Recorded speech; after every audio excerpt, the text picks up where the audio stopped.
My parents sold my late father's car to fund my sister's wedding, so I took legal action and watched their perfect family image crumble publicly. I'm a 28-year-old guy, and my dad's old car was the last real thing that connected me to him. It wasn't some fancy sports car, just a classic. Well-kept machine that smelled faintly of his cologne and the leather cleaner he always used.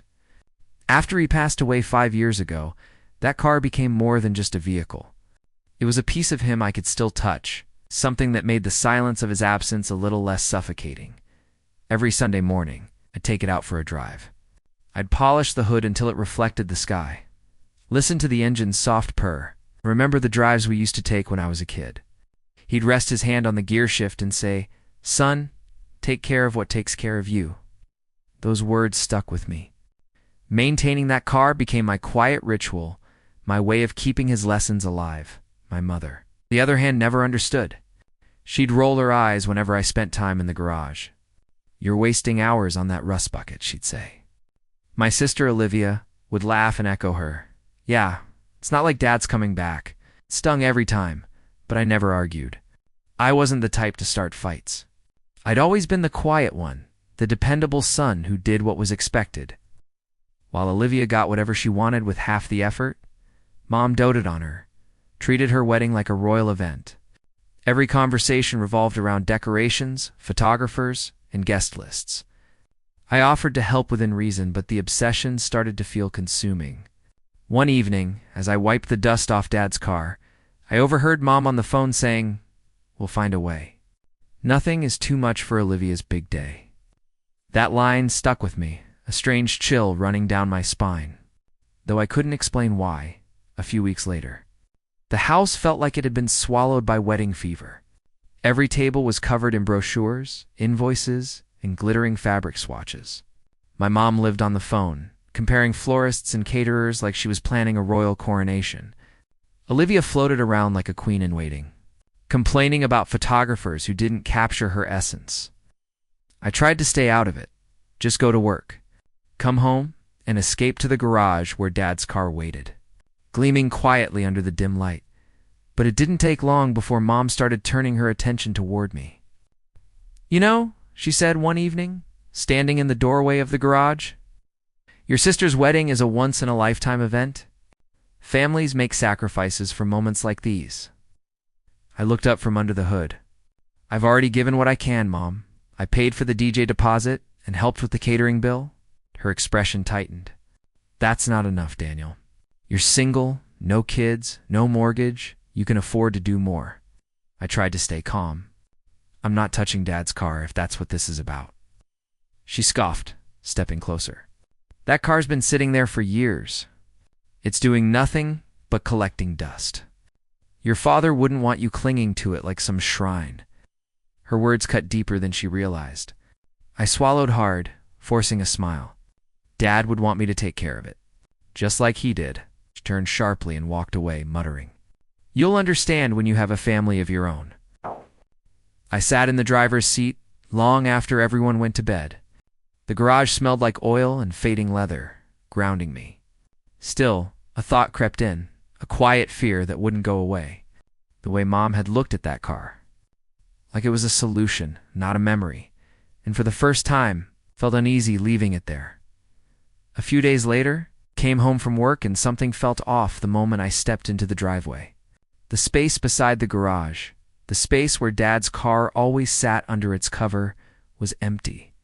At first, I thought maybe Mom had moved it inside, or maybe I'd parked it somewhere else and forgotten.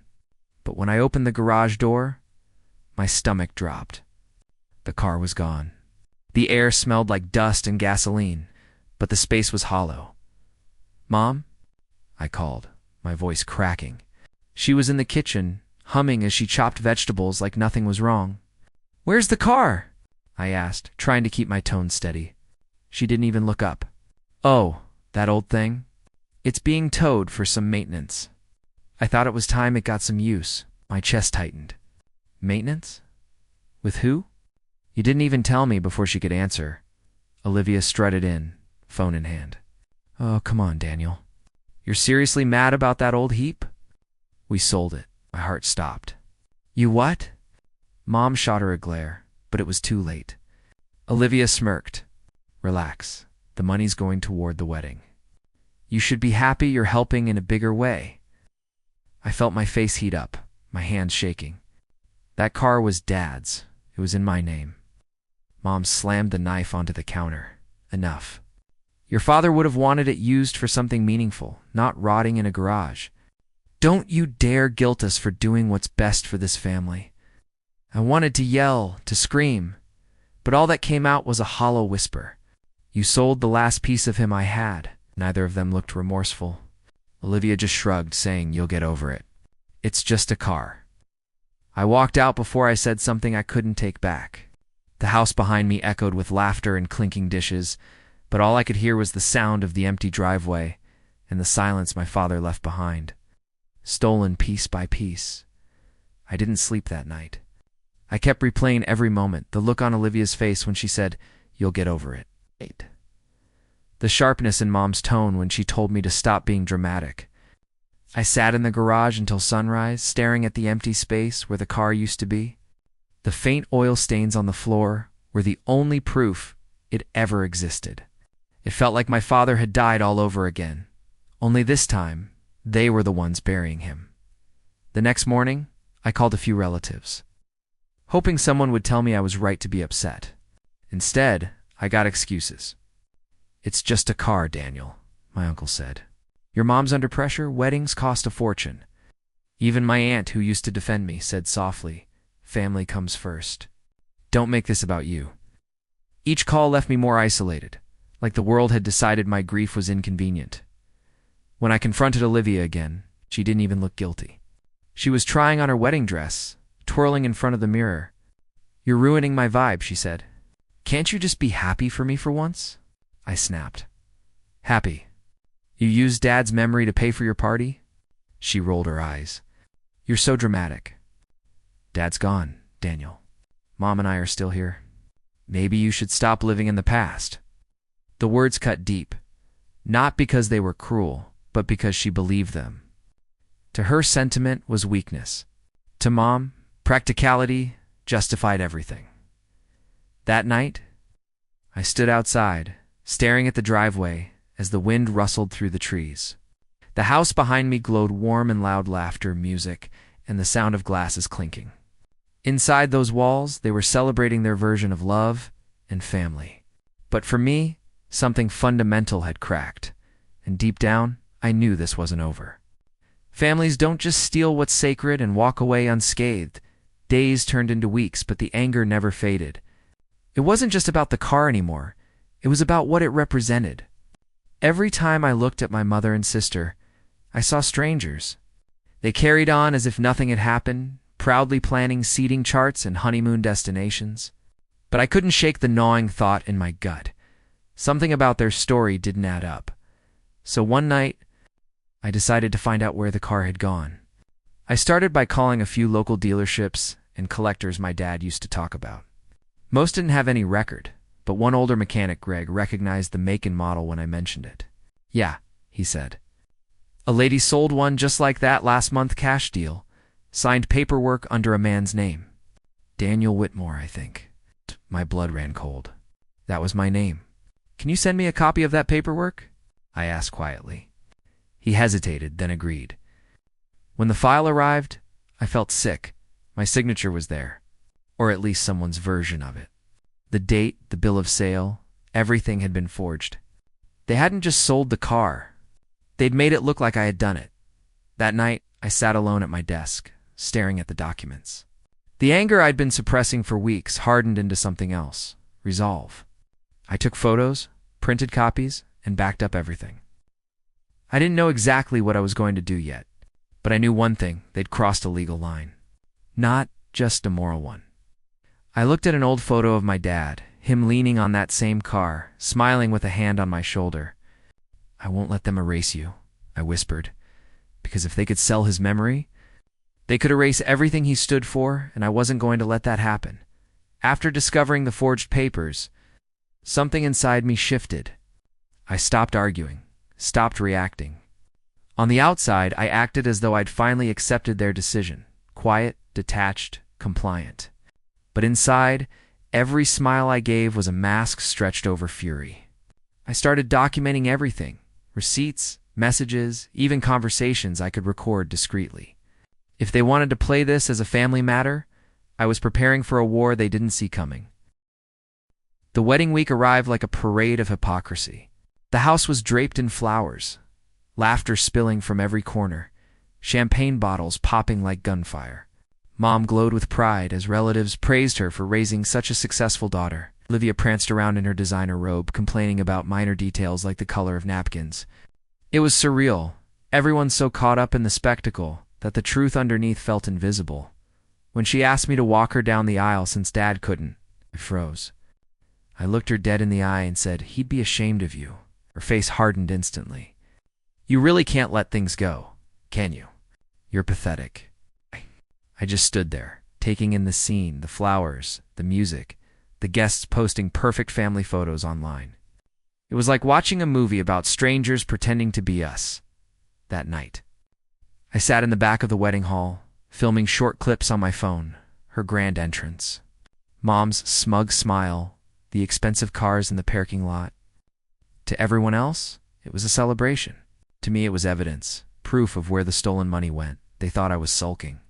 But I was calm, because I knew what was coming. As Mom raised her glass for a toast, I caught her eye across the room. She smiled proudly, believing she'd won. She had no idea the paper trail I'd already started would tear that illusion apart. 2 days after the wedding, I sat in a quiet office across from a lawyer named Harris, a calm, gray-haired man who looked like he'd seen every kind of family disaster imaginable. I laid everything on his desk: the forged bill of sale, the bank transfer, even the voice recordings of my mother admitting the money went to a greater purpose. He listened carefully, flipping through the pages without interrupting. When he finally looked up, his words were sharp and deliberate. "You have a solid case, Daniel. Fraud, forgery, property theft. And given that your signature was falsified, this isn't just a civil matter, it's criminal." The word criminal echoed in my head. I hesitated, rubbing my palms together. These are my parents. My sister. I don't want to destroy them. I just want what's right. Harris leaned forward. Justice isn't destruction. It's balance. They tipped the scale. You're just restoring it. I left his office with mixed emotions: relief, guilt, fear, all tangled together. I could already hear my mother's voice in my head calling me ungrateful, selfish, dramatic. I knew once I filed the report, there would be no turning back. But maybe that was the point. That night, I stood in the garage again, staring at the hollow space where the car had once been. The echoes of my father's laughter seemed to haunt the silence. I thought about how proud he'd been of honesty, of doing things the right way even when it hurts. So, I made my choice. I signed the legal documents and filed the complaint first thing the next morning. The moment I handed them over, it felt like something heavy lifted, not joy, but clarity. For the first time, I wasn't the quiet, obedient son. I wasn't the peacekeeper. I was the man my father raised, standing up for what was right, even if it meant standing alone. And as I walked out of that courthouse, I knew there was no undoing what I'd just set in motion. It didn't take long for the storm to hit. The lawsuit became public faster than I expected. Within a week, word spread through relatives, neighbors, and eventually, our small-town Daniel is suing his own mother and sister. I didn't say a word online, but Mom did. She posted cryptic Facebook statuses about ungrateful children and how some people forget family comes first. Sharing filtered wedding pictures captioned, "Some people can't stand to see others happy." I stayed silent, but the silence made them nervous. The more they tried to control the narrative, the more people got curious. Then, one morning, everything changed. The collector I'd spoken to, Greg, decided to speak up after receiving a subpoena. His written statement, complete with the forged paperwork, became public record.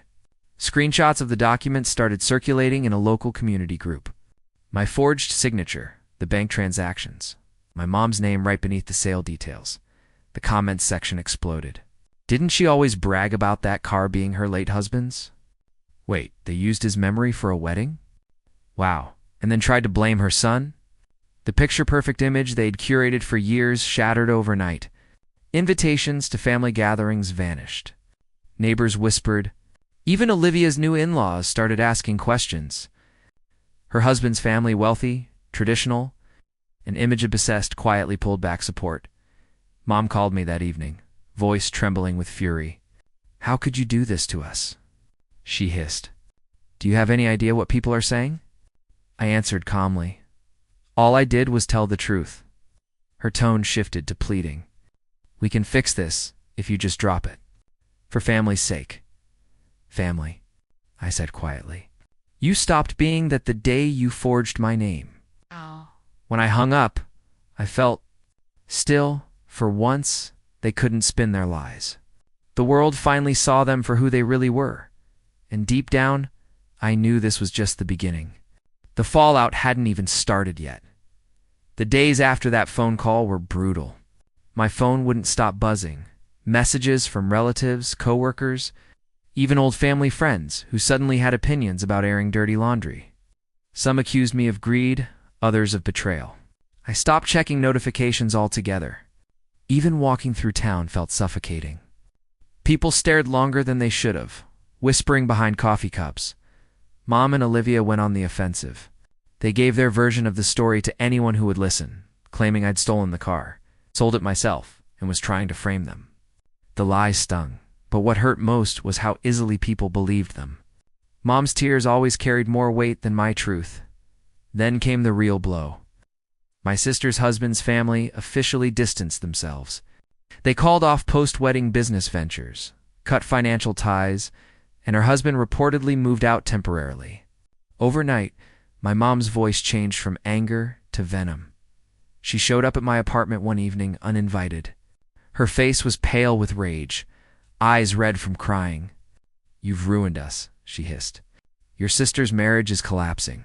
People won't look me in the eye anymore. You've destroyed this family." I stood there, gripping the doorknob so hard my knuckles went white. "You destroyed it the moment you forged my name." Her expression twisted. "Your father would be ashamed of you." That was the knife twist I didn't expect. I wanted to yell back, but the words caught in my throat. She stormed out before I could speak, slamming the door so hard a picture fell off the wall. That night, I sat in the dark staring at the floor. The apartment was silent, except for the faint ticking of the clock. For the first time, I questioned everything, whether this fight for justice was worth losing everyone I ever loved. I missed my dad, my old family dinners. Even the illusion of warmth. For the first time in years, I felt completely, utterly alone, and somewhere between guilt and grief. A part of me wondered if maybe, just maybe, I'd gone too far. Weeks passed before I heard anything new. I tried to focus on work, but my mind was always in that courtroom, replaying arguments that hadn't even happened yet. Then, one gray morning, my lawyer called. "It's over," he said. "The court ruled in your favor. The sale was fraudulent. You've been awarded restitution, and your ownership is legally restored." For a few seconds, I couldn't even breathe. "Wait, what about the car?" He chuckled softly. "That's the best part. The collectors agreed to return it free of charge. Said he doesn't want anything connected to a lie." When I drove out to pick it up, my heart raced like it used to when Dad and I went on our weekend drives. There it was, a little older, a bit dustier, but still standing proud. The same soft scent of aged leather filled the air as I opened the door. I sat behind the wheel, hands trembling, and closed my eyes. For the first time since Dad died, I felt peace. The victory wasn't loud or dramatic. It was quiet, like the hum of the engine when I turned the key and heard that familiar growl. It wasn't just about winning a case. It was about proving that love and memory couldn't be sold off or rewritten. Back home, Mom and Olivia went silent. They didn't call, didn't show up, didn't apologize. But I didn't need them to. News spread fast. The forged documents, the verdict, the public humiliation. Their friends stopped visiting. Olivia's husband never moved back in. Mom's perfect family image crumbled, piece by piece. As I parked the car in the garage, the evening sun hit the windshield just right, reflecting gold across the walls. I whispered, "We did it, Dad." The world outside was still messy, but inside that moment, inside that car, everything finally felt right again. And I knew then that I hadn't lost my family. I'd simply outgrown their version of love. In the weeks that followed, silence became my new companion. Mom didn't reach out, and Olivia's number stayed blocked. The only messages I got were from distant relatives, half-hearted apologies, laced with excuses like, "You know how your mother is," or "She was just trying to help your sister." I didn't reply to any of them. There was nothing left to say. The family that once dictated every part of my life had finally gone quiet, and for the first time in years I could breathe. Still, the peace didn't come easily. I'd walk into the garage and find myself just sitting there, staring at the car, running my fingers along the steering wheel. The weight of everything that happened, the lies, the betrayal, the loneliness, hit harder in those quiet moments. Justice didn't erase the pain. It only confirmed that the people who caused it were never who I thought they were. Then one morning a letter arrived. No return address, but the handwriting was familiar. My father's old friend. "Mark," inside was a short note. "Your dad would have been proud of you, kid. He always said you had his backbone. Don't ever let anyone take that from you." I sat there for a long time, holding that letter, letting the words sink in. It wasn't closure, not really, but it was something close. Meanwhile, Mom's perfect social circle evaporated. People who once idolized her now avoided eye contact at the grocery store. Olivia moved in with a friend, her marriage barely surviving the fallout. For a family obsessed with image, silence, and reputation loss were the ultimate punishment. I didn't celebrate or gloat. I just let it be. Because revenge hadn't healed me, truth had. That night, I visited Dad's grave for the first time in months. I cleaned the headstone, laid down fresh flowers, and whispered, "I kept my promise." The wind rustled softly through the trees, and for the first time since all of this began, I felt like he was listening. It's been 6 months since the court ruling, and my life feels quiet, not empty, just still in a way it hasn't been for years. The noise of arguments, guilt trips, and emotional manipulation is gone. My phone rarely rings now, and when it does, I decide if I want to answer. That's a kind of peace I didn't know existed. I spent weeks restoring the car piece by piece, just like Dad used to. New tires, fresh polish, a deep clean on the interior. Every small fix felt like stitching back a part of myself that my family tried to tear apart. Some nights I'd sit in the driver's seat with the garage door open, staring at the sky. The hum of the engine wasn't just a sound. It was my father's voice reminding me, "You did the right thing, son." I've stopped trying to make people understand why I did what I did. Some still whisper that I went too far.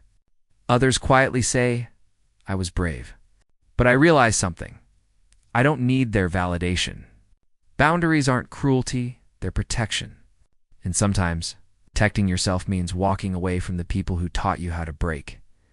A few weeks ago, I took the car out on the highway for the first time since getting it back. The road stretched endlessly ahead, the late afternoon sun bouncing off the hood. I didn't have a destination. I just drove. The wind roared through the open window, and for once, the memories didn't hurt, they guided me. As the city lights faded in the rearview mirror, I whispered, "You were right. Dad, taking care of what takes care of you means knowing when to let go." They sold the car for money. I reclaimed it for meaning. And that's something they'll never understand.